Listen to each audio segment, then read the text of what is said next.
YTN 라디오 김우성의 생생경제. 네, 애청자 여러분 안녕하십니까? 서울여대 경제과 홍영만 교수입니다. 가계부채 문제가 본격적으로 수면 위로 떠오르고 있습니다. 대표적으로 다중채무자가 급증하고 있는데요. 도대체 해법은 없는 건지 궁금합니다. 연세대학교 김정식 교수 연결해서 들어보겠습니다. 살충제계란 공포가 친환경 식품에 대한 불신으로 이어지고 있습니다. 정부는 친환경 인증 제도를 개선하겠다고 목소리를 높이고 있는데요. 어떻게 먹거리 안전을 확보할 수 있는지 전문가 연결해서 알아보겠습니다. 오늘은 수요일 금융감독원 연결해서 불법금융 피해 예방법에 관해 알아보겠습니다. 8월 22일 수요일 비가 내려서 촉촉한 오후입니다. YTN 생생경제, 오늘은 품위 있게 출발하겠습니다.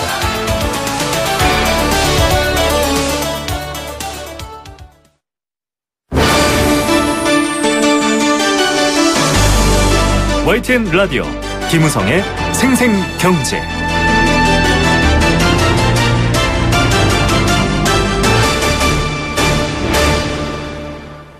여러 금융기관에서 빚을 진 이른바 다중채무자가 증가하고 있습니다. 그동안 다중채무자는 가계부채의 약한 고리로 꼽혀왔는데요. 때문에 다중채무자들이 부채 규모를 줄일 수 있도록 통합관리가 필요하다는 지적이 나오고 있습니다. 관련해서 연세대학교 경제학과 김정식 교수와 말씀 나눠보겠습니다. 안녕하세요, 교수님. 네, 안녕하십니까. 네. 지금 다중채무자 이 문제가 이제 가계부채의 큰 그 핵심적인 문제로 떠오르고 있는데 우리나라 다중채무자 규모가 지금 얼마나 됩니까? 네, 다중채무자라 그러면 이제 세 곳 이상에서 네. 그 돈을 빌린 사람들을 말하는데요. 네. 지금 우리나라의 다중채무자가 한 390만 명 이렇게 집계가 되고 있고요. 그렇게 많습니까? 네, 이거 전체 채무자의 한 21% 정도 네. 차지하고 있다고 이렇게 보고 있는데 네. 문제는 이제 다중채무자가 계속 늘어나고 있다는 거죠. 그래서 2013년에는 한 330만 명 이렇게 됐는데 지금은 이제 390만 명이 돼 있으니까 네. 매년마다 이렇게 빚을 여러 군데서 빌리는 사람들이 늘어나고 있다 이렇게 볼 수가 있을 것 같습니다. 이분들이 전체적으로 빌린 금액은 얼마나 됩니까, 그러면? 금액 자체로는 지금 이제 한 450조 원 네. 이렇게 집계가 되고 있는데 이 금액도 이제 계속해서 늘어나는 추세다 이렇게 볼 수가 있는 거죠. 네, 그러면은 지금 우리나라 가계부채가 한 1,400조 된다고 생각하면은 뭐 한 30% 이상 되는 거네요. 그렇습니다. 네. 그 정도 금액에 속한다 이렇게 볼 수가 있습니다. 이렇게 다중채무자들의 그 숫자도 늘어나고 금액도 늘어나는 이유는 어디에 있다고 보세요? 뭐 이제 가계부채라든지 빚을 빌리는 돈, 부채를 그 은행에서 돈을 빌리는 이유는 대개 두세 가지 이렇게 볼 수가 있는데 첫 번째로는 이제 그 생계형 부채죠. 그러니까 네. 그 소득이 없기 때문에 돈을 빌려서 먹고 사는 이런 경우에 해당하는 거고요. 네. 이런 경우는 이제 대개 이제 경기 침체라든지 네. 또 실업이 늘어나 있다든지 일자리가 없다든지 이런 문제하고 연결이 돼 있고 네. 또 이제 고령화는 진전되는데 노후소득이 연금이라든지 이런 것들이 없어가지고 노후소득이 없는 경우에가 이제 돈을 빌려야 되는 경우에 속하고요. 네. 그 다음에 이제 우리가 잘 알고 있다시피 이제 부동산 사기 위해서 돈 빌리는 경우죠. 네. 그래서 이제 이런 부동산 사기 위해서 돈 빌리는 경우는 뭐 부동산 가격이 앞으로 오를 것이다 이런 전망이 있을 경우에 그렇고 네. 그런 경우는 이제 뭐 금리가 낮아져서 실물을 수요하는 그런 수요가 크다든지 네. 뭐 이런 거하고 연관이 있다 이렇게 볼 수가 있습니다. 그러면은 부동산 사기 위해서 다중채무자가 되는 분들은 뭐 서민 그러니까 경제 생활이 어려운 그런 분들은 아니겠네요. 그렇습니다. 네, 네. 그런데 이 다중채무자들이 말이죠. 다른 금융사에서 이제 뭐 서너 군데 이상에서 빚을 빌리려면 여기서 빌리고 또 딴 데서 돌려막고 이런 식으로 할 가능성이 많을 것 같은데요. 그러면 이게 연체 위험이 더 증가하는 거 아니겠습니까? 그렇습니다. 네. 그래서 아까 말씀드린 대로 이제 그 생계형 부채, 뭐 실업 상태에 있기 때문에 소득이 없기 때문에 돈을 빌리는 경우에는 이제 네. 돌려막기를 할 가능성이 크고요. 네. 그렇게 되면은 이제 금리가 높아진다든지 지금과 같이 대출 규제를 한다든지 이렇게 되면은 네. 그 상환 능력에 상당히 문제가 생길 수가 있고 네. 그렇게 되는 거죠. 그래서 지금 통계에 따르면은 지금 자기 소득에 비해서 예. 원리금을 상환하는 그 비율이 우리가 네. 이제 DSR이라 그래가지고 그 비율이 네. 지금 한 63% 정도고요. 그러니까 1년에 자기 번 돈의 63%를 은행 돈 빌린 이자로 원금과 이자로 간다 이거죠. 다중 채무자가 그렇다는 거죠. 평균적으로 63%라는 거는요. 그렇습니다. 네, 그러니까 네.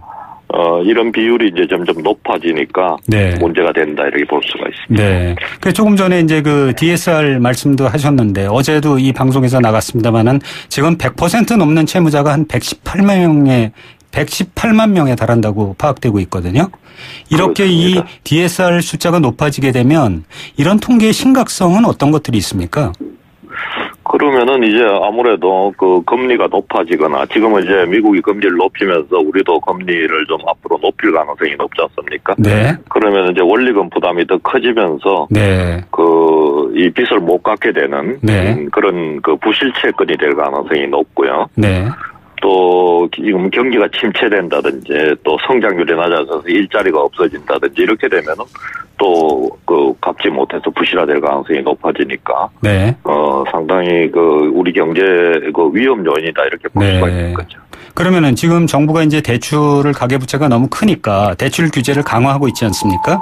네네. 이렇게 되면은 그 다중 채무자들도 더 숫자가 늘어날 가능성이 있겠네요. 그렇습니다. 은행에서 제도권에서 대출을 해주지 않으니까 대출 연장해주지 않으니까 네. 결과적으로 이제 다른 데서 또 돈을 빌려야 되고 네. 이렇게 되면 이제 우리가 이제 풍선 효과라 그래가지고 제2금융권이라든지 대부업계 쪽으로 이렇게 갈 가능성이 높은 거죠. 네. 그런데 이게 이제 가계부채 문제는 사실은 어제 오늘의 문제가 아니지 않습니까? 벌써 몇 년 동안 이 문제를 계속 우리 정부에서도 얘기를 했고 또 금융시장에서도 얘기를 했는데 왜 몇 년째 이 제대로 해법을 못 찾고 있습니까? 특히 다중채무자 문제 포함해서 말이죠. 근데 이제 그 원인이 상당히 우리나라 가계부채가 늘어나는 원인이 네. 상당히 구조적이기 때문에 네. 이거를 쉽게 해결하기가 쉽지가 않습니다. 그래서 그 원인이 되는 근본적인 원인을 제거해 줘야 되는데 네. 아까 말씀드렸다시피 이제 생계형 가계부채의 경우에는 일자리라든지 네. 또 연금 시스템 또 복지 시스템 이런 거하고 연관이 있거든요. 네. 그래서 이제 그런 부분들이 이제 좀 구축하는데 시간이 좀 걸리고요. 네. 또 부동산 구입용해 같은 경우에도 지금 대출 규제를 하고 있습니다만은 금리가 낮다든지 또 돈이 많이 풀려 있다든지 이러면은 돈의 가치가 떨어지면서 사람들이 이제 부동산을 수요하게 되니까 네. 여전히 이제 대출이 또 늘어날 수 있는 그런 요인이 있기 때문에 그런 근본적인 원인을 제거해주는 노력이 필요하다 이렇게 볼 수가 있습니다. 그러면 지금 정부에서는 이제 복지를 좀 더 확대하겠다 이런 그 보관을 갖고 있는 거 아닙니까? 내년부터 네. 이제 무슨 노인 복지도 확대하고 여러 가지 복지 제도를 많이 확충하겠다 이런 얘기를 하는데 그러면 그렇게 복지가 확충이 되면 앞으로 가계부채에 약간 도움 그러니까 이제 가계부채를 좀 줄이는 데 도움이 되겠네요. 그렇습니다. 지금 고령화 시기에 또 이제 병약자들이라든지 아주 일할 수 없는 사람들은 먹고 살아야 되니까 가계부채를 낼 수밖에 없다 이거죠. 그래서 그런 경우에는 이제 복지 시스템을 좀 더 강화하고 네. 또 이제 정부에서 이제 지금 일자리를 만들려고 많은 노력을 하고 있지 않습니까? 그래서 네. 그런 부분도 상당히 가계부채를 줄이는데 네. 도움이 되는 정책이다 이렇게 볼 수가 있고 그래서 이제 대출 규제, DTI, LTV 규제 이런 거와 더불어서 예. 이런 근본적인 원인을 제거해주는 정책이 필요하다. 그리고 너무 또 정부가 돈을 많이 푼다든지 재정 지출을 늘려가지고 또 금리를 또 너무 낮춘다든지 이런 부분들도 앞으로 좀 가계부채를 줄이기 위해서는 조금 부동산 가격하고 연관이 있으니까요. 그래서 네. 그런 부분을 조금 관심을 가져야 된다 이렇게 볼 수가 있습니다. 그 교수님 말씀하신 두 가지가 이제 지금 보면 복지도 좋아질 거고 그러면은 가계부채를 줄이는 효과가 있고요. 또 부동산 대출도 이제 규제를 하게 되면 부채가 좀 줄어들고 그러면 가계부채 문제에 대해서 이 다중채무자 문제 포함해서 말이죠. 그 앞으로 좀 낙관적으로 보세요. 근데 이제 그런 대출 규제는 뭐 금방 단기적으로는 효과가 나타납니다만은 네. 나머지 정책들은 상당히 오랜 시간이 걸리고 네. 예를 들어서 일자리를 만드는 것이 쉽지 않지 않습니까? 그리고 네. 지금 잠재 성장률도 많이 떨어지고 있기 때문에 성장률을 높이는 것도 네. 쉽지 않기 때문에 시간이 좀 걸리는 문제다 이렇게 볼 수가 있기 때문에 당분간은 가계부채 문제를 금방 해결하기는 쉽지가 않다 이렇게 보고 있는 거죠. 네. 그러면은 지금 다음 달 초에 정부에서 이제 가계부채 대책이라고 하는 거를 내놓을 예정으로 있지 않습니까? 그러니까 네네. 어떤 것들이 포함이 될 거라고 예상을 하고 아니면은 또 어떤 것들이 포함돼야 된다고 생각을 하세요? 저는 대개 이제 다음 달에 낼 대책은 대출 규제를 강화한다든지 네. 아니면은 이 보유 세금을 네. 조금 더 높인다든지 이런 부동산 대책이 나올 걸로 이렇게 생각을 하고 있고요. 네. 그런데 이런 대책도 필요한 대책이지만은 단기적인 대책이지만 아까 말씀드린 대로 네. 근본적으로는 이제 돈의 값이 너무 네. 싸면은 네. 사람들이 실물을 수요하기 때문에 금리 인상이라든지 네. 또 일자리를 만든다든지 이런 부분들이 근본적인 대책이 돼야 된다 이렇게 생각하고 있습니다. 네. 그런데 그 금리 인상이라고 하는 거는 이제 가계부채가 또 이렇게 잔고가 많은 상황에서 금리를 올리게 되면 이게 또 부담이 된다 이런 얘기도 있거든요.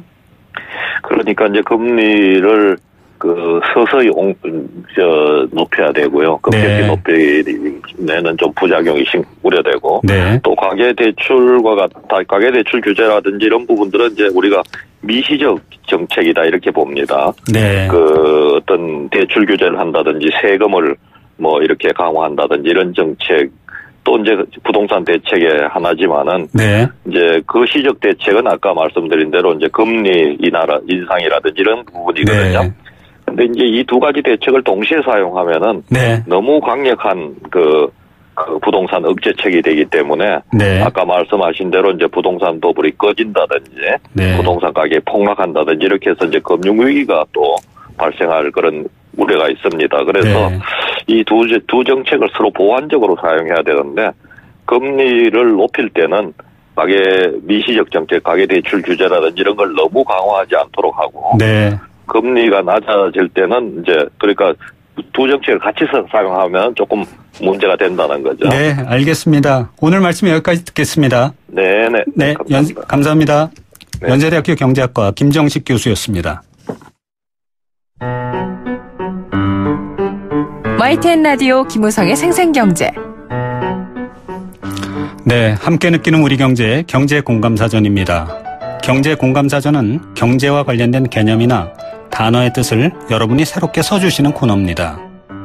단문 50원, 장문 100원의 정보 이용료가 부과되는 샵 0945, 우물정 0945번 문자와 스마트폰 앱 예스로 참여할 수 있습니다. 참여해주신 분들 중 추첨을 통해 도심 속 꿈의 놀이터 일산 원마운트에서 워터파크와 스노우파크 이용권을 드립니다. 오늘 공감사전 주제는 친환경 인증제도입니다. 친환경 제품에 대한 소비자들의 불신이 그 어느 때보다도 높은데요. 인증업체들의 부실한 관리로 친환경 인증제도에 대한 신뢰도가 크게 떨어졌습니다. 친환경 인증제도는 정부가 농산물의 안전성을 인증해주는 제도인데 1999년에 도입된 이후 국립농산물관리원이 업무를 전담했었다가 2002년부터 민간업체가 참여하기 시작했고요. 2017년 6월부터는 민간업체가 모든 인증 업무를 맡고 있습니다. 국립농산물관리원은 민간 인증업체가 인증 기준을 준수했는지 사후 관리를 해야 하는데요.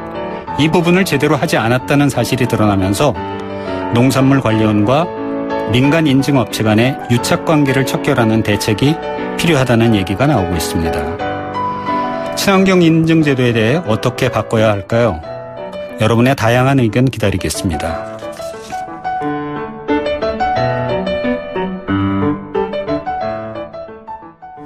네, 생생경제 1부는 포스코와 함께했습니다. 캠페인 들으시고 경제 톱 뉴스로 돌아오겠습니다.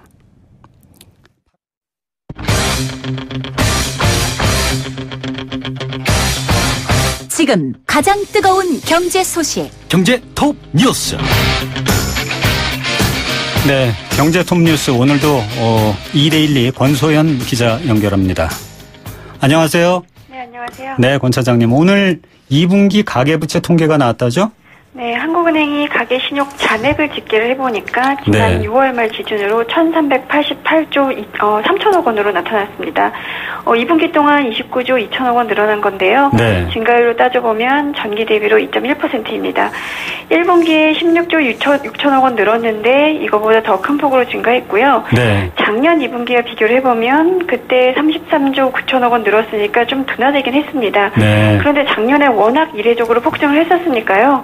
그때보다는 둔화됐다고 해도 여전히 급증했다라고 볼 수 있는 건데요. 네. 이 가계신용에는 가계가 금융기관으로부터 받은 대출에다가 신용카드 긁으면 이제 카드 대금 빠져나가기 그렇죠. 전에 카드 사용액고가 네. 이제 합친 금액인데요. 가계신용 잔액은 뭐 매번 통계 발표할 때마다 사상 최대를 갈아치우고 있습니다. 네. 이게 6월 말 기준이고 이제 최근에 금융위원회가 7월 가계부채는 9조 5천억 원 늘었다고 밝혔었는데요. 네. 그런 거 감안하면 뭐 8월 하순 현재 우리나라 가계부채가 1,400조를 넘었을 수도 있다. 뭐 이런 분석이 나옵니다. 이 가계부채에서 부동산은 얼마나 기여를 하고 있습니까? 일단 주택담보대출이 2분기에 6조 3천억 원 늘어서 1분기 6천억 원 늘었던 거에 비해서 규모가 대폭 확대가 됐는데요. 네. 이게 새 정부 들어서 부동산 가격 오를 것이다 이런 기대감 높았고 실제로 부동산 투자에 나서는 분들 많았잖아요. 네. 특히 6.19 부동산 대책으로 7월부터 대출 규제가 강화가 되니까 그 전에 미리 대출받아서 집 사놓자 이런 수요들이 좀 반영된 것으로 보입니다. 네, 이 가계부채 문제가 이제 계속해서 얘기가 되고 있으니까 정부에서도 이제 다음 달에 관리 방안 내놓겠다는 거 아니겠습니까? 네, 원래는 네. 뭐 이달 말에 발표할 예정이었는데 이게 네. 미뤄져서 다음 달 중순쯤에 이제 나올 것으로 보입니다. 어떤 내용이 포함될 것 같습니까? 네, 일단 골자는 총부채 원리금 상환 비율 그러니까 DSR이라고 하는데요. 네. 이거와 이제 새로운 총부채 상환 비율 DTI를 도입해서 새 정부 임기 5년 안에 가계부채 증가율을 국내 총생산 경상성장률 수준으로 묶겠다라는 겁니다. 정상성장률은 얼마인데요? 일단 우리나라 경상성장을 보면 2015년에는 5.3%였고요. 지난해에는 4.7%로 조금 낮아졌습니다. 네. 올해에는 정부가 4.6% 정도로 예상을 하고 있는데요. 사실 이 경제 규모가 커지면 가계부채가 늘어나는 게 어찌 보면 자연스러운데 네. 문제는 이제 증가 속도가 굉장히 빠르다는 점하고 경제 규모 대비로도 많다는 겁니다. 네. 이 국제결제은행이 가계부채가 GDP의 85%를 넘으면 성장의 걸림돌로 작용할 수 있다라고 지적한 적이 있는데요. 네. 우리나라 가계부채 보면 작년 말 GDP 대비 92.8%였거든요. 어우, 굉장히 높군요. 예, 그렇습니다. 그래서 이제 이 새로운 가계부채 관리 방안에 이제 예상이 되고 있는 신 DTI가 도입이 되면 연간 소득에다가 이제 미래 소득과 사업 전망 뭐 이런 것까지 반영해서 대출 한도를 정하게 되어 있고요. 또 신규로 받는 주택담보대출 원리금 외에 기존 주택담보대출 원리금까지 모두 반영해서 다주택자들이 대출받기가 좀 까다로워질 것으로 보입니다. 네. 그런데 이렇게 이제 정부에서 말이죠. 정부나 아니면 언론에서는 이 가계부채 문제를 가지고 굉장히 그 얘기를 많이 하고 있고 우려를 하고 있지 않습니까? 그런데 그 세계적인 어떤 금융시장의 그 플레이어들, 예를 들면 골드만삭스나 이런 그 금융기관들은 한국의 가계부채 문제에 대해서 얼마나 심각하게 생각을 하고 있습니까? 뭐 거기에 대해서는 제가 구체적으로 조사한 바가 없어서 잘 모르겠는데 네. 어쨌든 가계부채 자체가 이제 뭐 우리나라뿐만 아니라 뭐 유럽이라든가 미국에서도 굉장히 문제가 됐었잖아요. 네. 그리고 가계부채가 우리 경제 내관이다, 우리 경제 성장의 발목을 잡을 것이다 이런 분석들은 상당히 나왔는데 네. 그게 국내뿐만 아니라 외국에서도 좀 공통적인 시각이었던 것 같습니다. 아, 네, 그렇군요.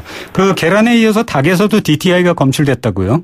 네, 뭐 이거 맹독성 물질이라서 1979년부터 사용이 금지된 성분이잖아요. 네. 이제 계란에서 나와서 논란이 됐었는데 이번에는 닭에서도 이 성분이 나온 것으로 밝혀져서 이제는 닭고기도 먹으면 안 되나? 이런 걱정이 그렇죠. 높아지고 예. 있습니다. 네. 이게 경북동물위생시험소가 지난 21일에 DDT 검출 달걀이 나온 경산 그리고 영천 요 두 농장에 닭 12마리를 조사를 해봤는데요. 네. 12마리에서 모두 이 DDT가 나왔다는 겁니다. 이 농장은 예전에 이제 사과, 복숭아를 이제 재배하던 밭이었는데요. 네. 닭이 오염된 흙에서 목욕하거나 뭐 먹이를 쪼아 먹는 과정에서 DDT가 축적된 것으로 보이는데요. 네. 이 농장은 닭이 노개가 되면 식용으로 팔았다라고 하니까 네. 이걸 먹은 소비자도 분명히 있는 겁니다. 네. 지금 산란계 외에도 육계 농가에 대해서도 살충제 성분 조사를 실시하고 있는데요. 네. 육계는 30일 정도 키워서 출하를 하기 때문에 살충제를 사용할 필요가 없다라는 게 이제 육계 농가의 설명이긴 하지만 만일에 이제 조사 과정에서 살충제 성분이 검출이 되면 아마도 닭고기 소비 역시 급감할 것으로 보입니다. 네. 그러면은 요새 계란 안 먹는 분도 많아지고 닭도 안 먹고 그러면 계란값이나 닭값이 다 폭락하겠네요.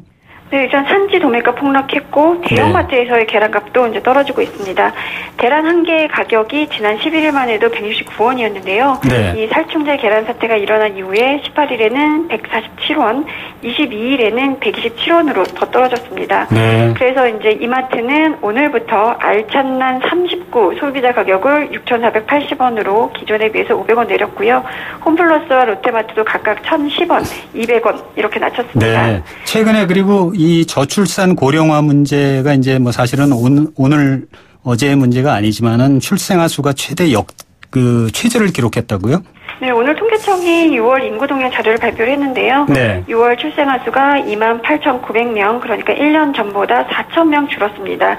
이 매년 6월만 놓고 봤을 때 관련 통계가 집계되기 시작한 게 2000년인데요. 그때 이후로 최저를 기록한 겁니다. 네. 월 출생아 수가 2만 명대로 떨어진 것도 지난해 12월 이후 6개월 만인데요. 네. 이 출생아 수는 전년 동기 대비로 보면 이제 19개월 연속 감소세를 이어가고 있는 건데 6월까지의 누적 신생아 수도 18만 8,500명으로 지난해 같은 기간에 비해서 12.3% 줄었습니다. 네. 기업들의 채용 계획이 작년보다 줄었다는 보도가 나오고 있어요. 네, 정부는 뭐 일자리 창출을 최우선 과제로 삼고 뭐 열심히 노력하고 있는데 그러니까요. 예, 기업들은 채용에 그렇게 적극적이지는 않은 것 같습니다. 네. 고용노동부가 성형 근로자 5명 이상인 사업체 3만 2천 곳을 대상으로 설문조사를 해봤는데요. 네. 올해 2분기에서 3분기까지 기업들의 채용 계획은 30만 8천 명, 그러니까 네. 작년 같은 기간보다 5천 명 줄어든 것으로 나타났습니다. 네. 이게 약간 기업 사이즈별로 좀 차이가 났는데요. 30명 미만 기업의 채용 계획은 27만 4천 명으로 지난해보다 1.9% 감소했는데 300명 이상 기업은 3만 3천 명, 그러니까 1.8% 증가했습니다. 네. 그러니까 대기업 고용은 그래도 좀 늘리겠다라는 편인데요. 중소기업 일자리 사정이 좀 안 좋아질 것으로 보입니다. 네. 그러면은 이거 문재인 대통령께서 그 일자리 많이 만드는 기업들을 업어주겠다고 그랬는데 업힐 사람이 별로 없겠는데요? 뭐 그만큼 뭐 정부가 좀 인센티브라든가 고용 창출하는 기업에 대한 여러 가지 세제 혜택 이런 것들을 좀 더 고민해 봐야 되지 않나 싶습니다. 네. 오늘 여기까지 말씀 듣겠습니다. 네, 고맙습니다. 네. 고맙습니다. 네. 2대12 권소연 기자였습니다.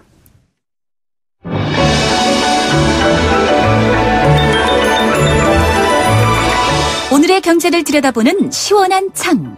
YTN 라디오 김우성의 생생경제 생생인터뷰. 살충제 계란 파동으로 주요 대형마트의 계란 판매량이 반토막이 났습니다. 전수검사 후 판매가 재개됐지만 소비자 불신이 커진 탓인데요. 이로 인해 농가의 모럴 해저드가 드러났고 정부의 구멍 뚫린 친환경 인증 제도가 도마에 올랐습니다. 친환경 농산물에 대한 신뢰성 확보가 과제로 떠오르고 있는데요. 이 분야의 전문가이신 김태민 변호사와 자세히 알아보고 있습니다. 안녕하십니까, 변호사님? 예, 안녕하십니까? 네. 이 친환경 제품 그러면은 모든 국민들이 이 믿고 사는 식품인데 말이죠. 도대체 이건 믿을 수 있는 겁니까?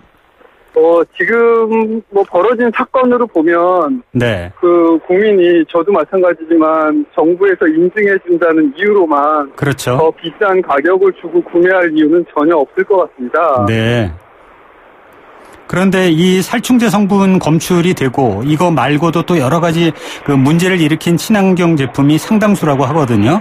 예, 근데 예. 이런 사태가 벌어지는 원인이 어디 있다고 보세요? 일단은 제가 볼 때는 이런 모든 인증 제도를 네.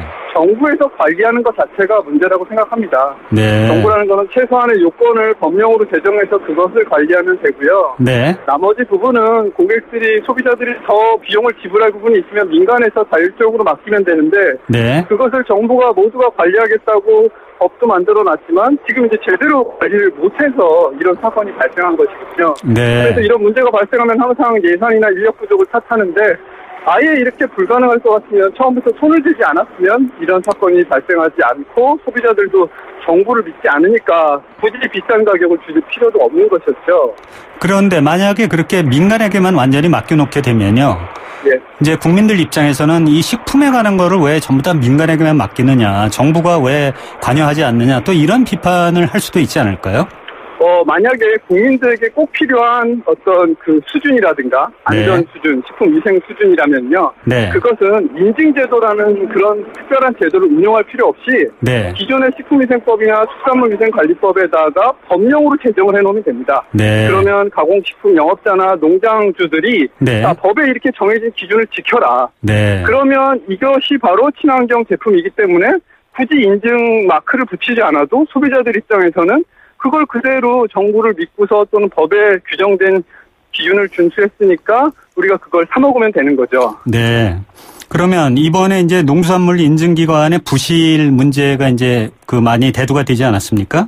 네. 지금 현재는 친환경 그 인증 절차가 어떻게 이루어지고 있습니까? 지금 현재는 기존에 이제 보통 농장주들이 원래는 직접 해야 되는 게 맞지만 네. 서류 준비도 하고 또 각종 이제 그 인증 관련된 법령에 제정된 기준을 스스로 이제 농장 안에서 마련을 한 뒤에 일정 수수료를 지불하고 신청을 하면 네. 이제 우리 인증기관에서 나와서 심사를 하도록 돼 있는데요. 네. 그 이제 인증심사기관이 원래는 공무원들이 직접 하도록 돼 있지만 본인들이 전국에 있는 그 농장들을 전부 다 돌아다닐 수가 없으니까 네. 결국 60여 개 이상의 민간 인증기관을 만들어 놨는데 네. 이런 그 해당 인증이 최초에 도입될 때 처음 도입해서 시행한 사람들이 결국 공무원들이었거든요. 네. 그러다 보니까 그들만이 전문성을 가지게 되고 그래서 이제 그들이 결국 퇴직을 한 후에 주도적으로 이 사업을 영위하다 보니까 결국은 그 후배들이 지금 농림부에서 일을 하게 있을 것이고요. 네. 네. 또 그 관리를 결국은 기존에 같이 근무했던 사람들이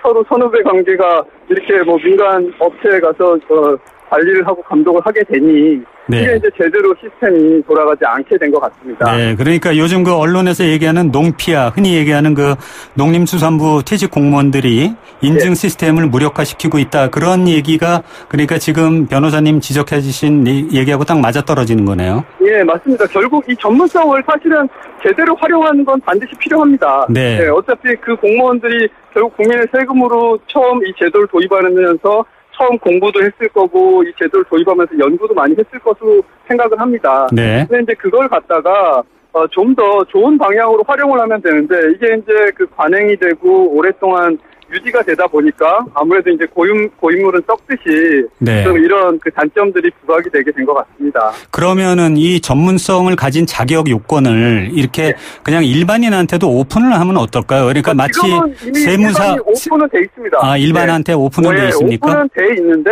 네네. 결국은 컨설팅을 제대로 실행을 하려면 네. 그 내부 법령이라든가 뭐 기준이라든가 이런 것들을 아는 것도 중요하지만 네. 그리고 중요한 건 농장주들이 그 인증을 받는 것이거든요.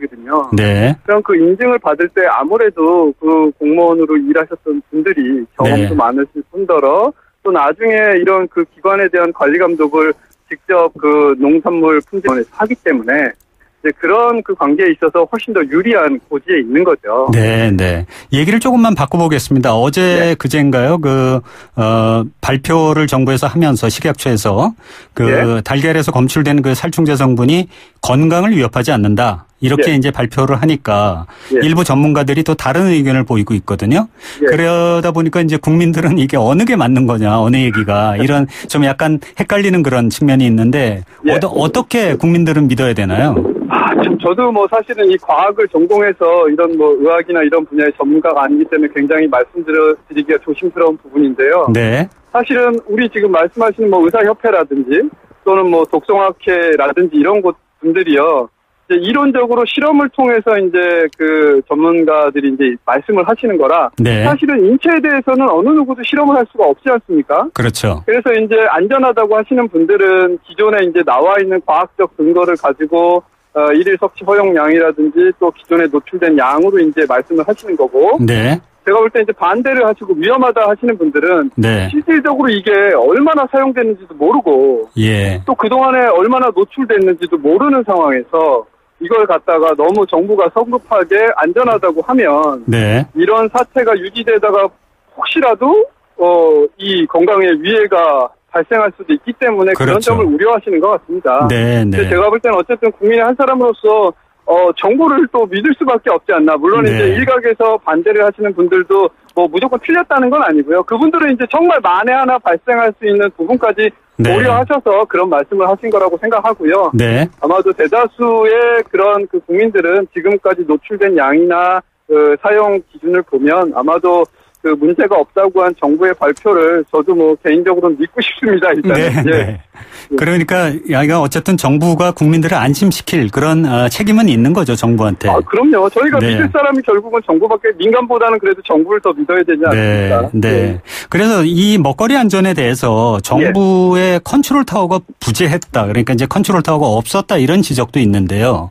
그 부분에 대해서는 어떻게 평가하고 싶으세요? 예, 일단은 컨트롤 타워가 없진 않습니다. 없진 않고요. 우리 네. 5년 전에 이미 그 이전 정부가 들어서면서 먹거리에 대한 컨트롤 타워는 식품의약품 안전처로 이미 결정이 났고요. 네. 다만 근데 이게 실행을 하면서 일반 그 농축산물의 원재료를 생산하는 농가라든지 이런 축산 농가에 대해서는 네. 농림부에다가 위탁 관리를 맡긴 것이었고요. 아무래도 네. 전문성이 그쪽이 있었으니까. 네. 그리고 이제 이런 좀 기술적인 문제는 농림부 장관은 장관입니다. 네. 그리고 식약처장은 처장 그 차관급이고요. 네. 아무리 뭐 컨트롤 타워를 하더라도 차관이 장관한테 이거 해주십시오, 이거 하라고 이렇게 하면 듣질 않을 거고요. 네. 일례로 지금 우리 가공식품의 표시도요. 모든 표시들이 식품위생법에 따라서 하도록 돼 있는데 네. 거기에 있는 원산지 표시는요. 농림부에 있는 그 원산지 표시에 관한 법률에 따라서 글자 크기가 다릅니다. 네. 그래서 이거를 좀 소비자들이 보기 쉽게 통일을 해달라 그래도요. 네. 식약처에서 아무리 농림부에다 요청을 해도 이걸 통일을 안 시켜준다 그러더라고요. 네. 그러니까 이런 정도로 이런 세세한 작은 표시마저 협의가 안 되고 같이 움직일 수가 없는데 네. 이렇게 큰 사건에 있어서 이번에 양 부처가 이렇게 삐그덕거리다 보니까 국민들이 더 불안해하는 것이거든요. 네. 네. 그래서 제가 생각하기엔 결국은 이게 처장이나 장관 수준에서 할 것이 아니라 네. 대통령 직속 위원회로 따로 만들든지 아니면 뭐 총무실 국무조정실 산하에서 직접 총리가 이런 사건이 발생했을 때 어떤 그 단계별로 진행을 할 수 있도록 법령이 만들어지면 됩니다. 네. 공무원들은 법에 따라서 움직이면 되는 것이기 때문에요. 네. 법을 결국은 식품안전기본법이든지 기존에 있는 법을 개정하든지 해서 그런 명목상으로 되어 있는 컨트롤 타워를 실제로 운영할 수 있도록 제도를 바꾸는 게 중요한 것 같습니다. 네. 그런 점에서 보면은 이낙연 총리께서 이번에 이제 적극적으로 좀 개입을 하시고 있는데 좋은 모습으로 보여지네요. 네, 결국은 뭐 총리가 나설 수밖에 없는 상황인 거죠. 네. 네. 그리고 이제 하나 더는 이렇게 이제 문제가 자꾸 커가니까 동물 복지용 축사를 의무화하겠다. 그래서 그거를 원래는 2017년으로 하도록 돼 있던 거를 2025년으로 2017년에서 2025년으로 앞당길 계획이다. 이런 얘기가 있는데 그런 효과가 있을 거라고 생각하세요? 저는 개인적으로 그런 것들은 영업자들이 스스로 결정해서 하는 것이지, 뭐 또 정부가 또 주도를 해서 하다 보면은요, 뭐 수적인 목표량을 채우게 되고, 또 그 채우기 위해서 인증을 또 남발할 수도 있기 때문에 저는 자율적인 그런 분위기 속에서 농장주들이 내가 정말 돈을 벌려면 동물복지 쪽으로 가야겠구나 생각을 해서 그렇게 자율적으로 선택을 하도록 해야지 지금처럼 또 정부가 주도적으로 하다 보면 반드시 조만간 이런 동일한 사건이 발생할 거라고 생각합니다. 네, 김 변호사님 말씀 오늘 전체적으로 요약해 보면 하여간 정부는 규정을 만들고 민간에서 그 규정을 제대로 지키는지 그것만 잘 보면은 되는 거 아니냐. 그리고 맞습니다. 민간 주도로 이런 그 농수산식품에 대한 그 인증 제도가 제대로 잘 워크할 수 있도록 그렇게 해야 되는 거다. 이런 말씀이네요. 예, 맞습니다. 네, 오늘 말씀 감사합니다. 예, 감사합니다. 네, 지금까지 김태민 변호사와 말씀 나눠봤습니다. 안전하고 행복한 경제 생활을 위한 시간, 경제수사대. 네, 안전하고 행복한 경제 생활이 점점 중요해지는데요. 그러려면 불법 금융에 적절히 대응해 나갈 필요가 있습니다. 생생경제 경제수사대가 여러분을 도와드리겠습니다. 오늘도 금융감독원 불법금융대응단의 김성현 조사역 연결합니다. 안녕하세요. 안녕하십니까. 네, 최근 그 자료에 보니까 2017년도에도 그 대포통장하고 보이스피싱 피해가 상당히 많은 걸로 그렇게 나타났는데요. 어떻습니까? 전체적인 현황은? 네, 2017년도 상반기 중 대포통장은 네. 월 평균 3,500여 건이 발생해서 전년 대비 10%가 감소하는 등 2015년 이후 지속적인 감소세를 보였습니다. 네. 보이스피싱의 경우 피해 건수는 감소하는 추세인데요. 네. 피해액은 월 평균 약 173억 원으로 전년 대비 8.1% 증가하면서 증가세로 전환되었습니다. 네. 그러면 보이스피싱은 증가를 했고 대포통장은 발생 건수가 감소를 했는데요. 그 보이스피싱이 증가한 이유는 왜 그렇습니까? 예, 저희 금감원은 이러한 보이스피싱 피해액 증가가 네. 사기 수법이 기존의 정부기관 사칭형에서 대출 빙자형으로 전환된 것이 주요한 이유로 보였습니다. 네. 기존 정부기관 사칭형의 경우에는 피해자가 기존에 예금으로 가지고 있던 자금을 송금하게 되는데요. 네.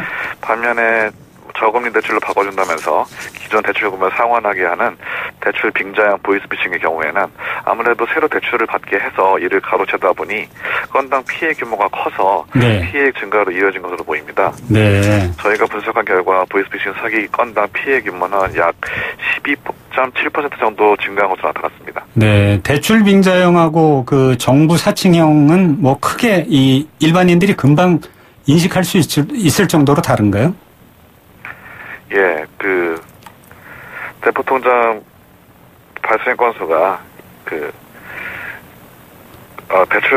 대출 빙자형 보이스피싱의 경우에 말이죠. 대출 빙자형하고 그다음에 정부 사칭형이 있다고 그랬지 않았습니까? 네. 이거를 일반 그 금융 소비자들이 접할 때 금방 차이를 느낄 수 있습니까? 뭐 예를 들어서 뭐 네. 경찰청, 검찰 아니면 네. 금감원이라고 하면서 네.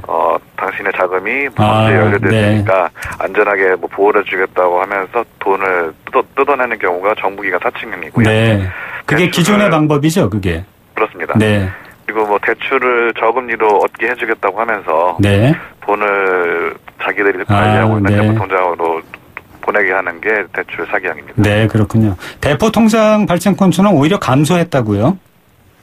예, 대포통장 발생 건수는 2015년부터 지속적으로 감소해왔습니다. 네. 이것은 대포통장 근절을 위해서 금융권에서 지속적으로 노력을 해왔기 때문인데요. 네. 이런 노력의 성과는 주로 은행과 상호금융 권역에서 긍정적으로 나타났습니다. 네. 예를 들어서 은행의 경우 12.7%, 상호금융사의 경우에는 13.1% 감소한 것으로 나타났고요. 네, 그런데 그 은행 간의 대포통장 관리 수준에서도 좀 차이가 있었습니까? 예, 저희가 고객수 1,500만 명 이상이 대형은행 고객수 대비 대포통장 발생 건수를 분석을 해봤는데요. 네. 다른 시중은행들은 고객 1만 명당 대포통장이 대략 한 건 정도로 나타났습니다. 10,000명당 한 건이요? 네네. 네. 그런데 KEB 하나은행은 약 절반. 네.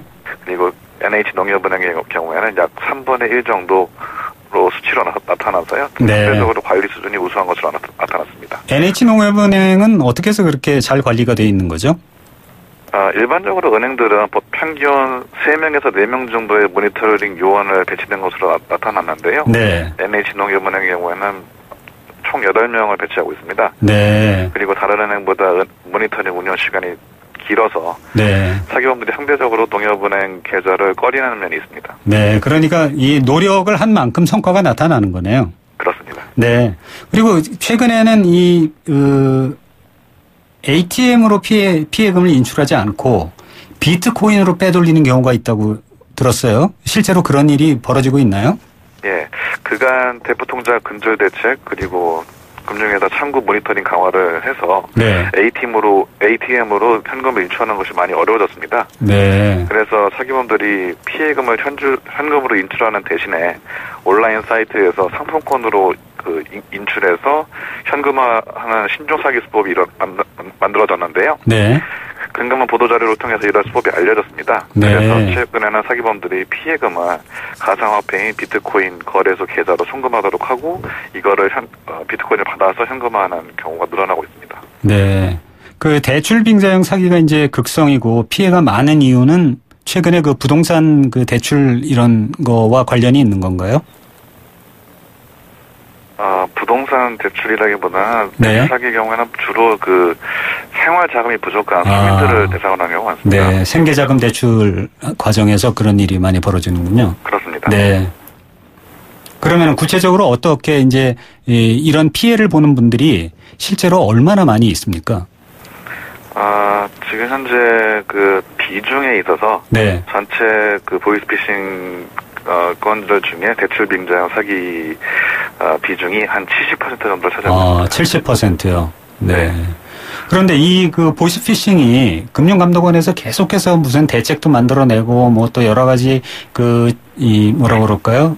교육도 하고 그런데도 불구하고 이렇게 줄어들지 않고 이렇게 계속 뭐 늘어나는 이유는 뭡니까?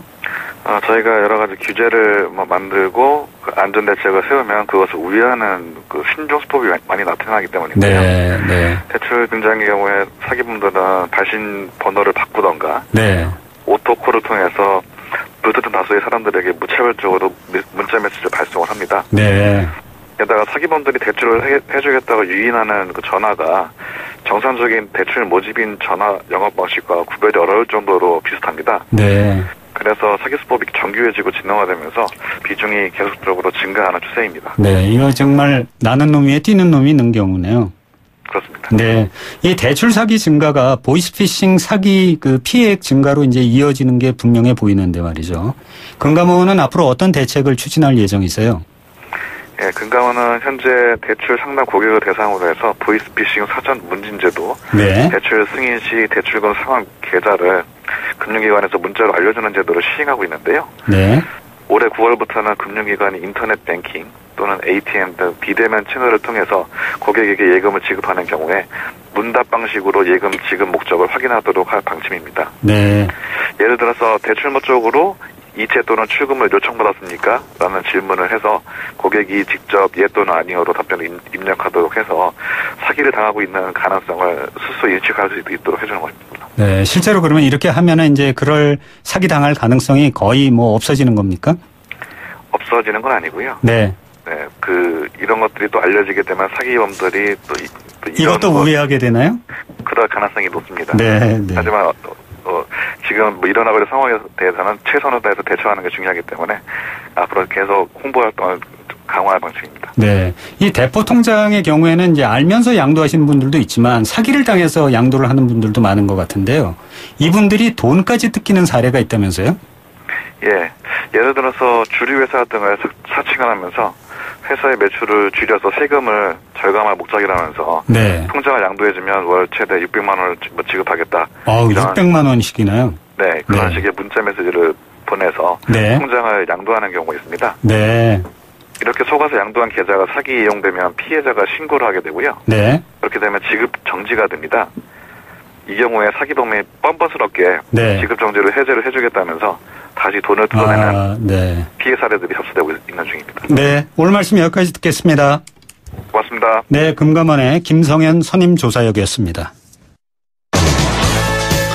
네. 요즘 우리 사회를 보면 뭔가 정치는 활발하게 돌아가는 것 같은데요. 경제는 아직 정체되어 있다는 느낌을 지울 수가 없습니다. 정부와 국회가 선적한 국민들의 희망을 조속히 해결해 주시기를 바랍니다. 생생경제 오늘 순서 여기까지입니다. 지금까지 서울여대 경제학과 홍영만 교수였습니다.